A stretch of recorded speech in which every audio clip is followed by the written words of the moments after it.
Assalamualaikum semua. So Nina Kentok berada di Cape Town dan jam menunjukkan 6.52 pagi yang bersamaan dengan 12.51 tengah hari waktu Malaysia. Jadi suhu Kentok sangat sejuk, sekitar 7 ke 8 darjah Celsius, dan kita boleh nanggalkan main kelakar pun susah sikit. Tangan pun dah keruk lah.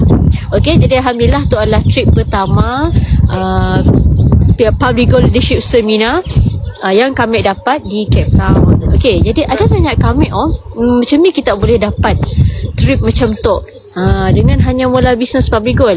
Okey, sebenarnya tuan-puan, kami dulu bermula dengan 1 gram emas. Okey, kami bermula simpan 1 gram emas pada tahun 2018. Pada tahun 2018 kami simpan emas saja. Masa kami si tahu apa-apa pun pasal emas. Okey, kami yalah mak kami suruh simpan emas, kami pun simpan emas lah. Itu adalah trip yang ditaja 100% oleh Public Goal kepada usahawan-usahawan emas yang berjaya. Jadi sebenarnya tuan-puan, kami orang Sarawak. Okey, kita orang yang menonton pun orang Sarawak juga. Jadi kami dengan mbak kita orang semua yang berminat untuk mula bisnes, yang berminat untuk jadi usahawan.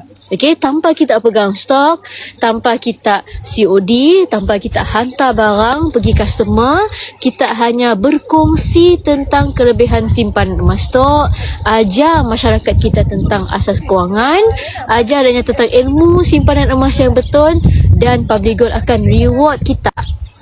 Percutian macam tu. Nampak sikit kita belakang tu adalah safari.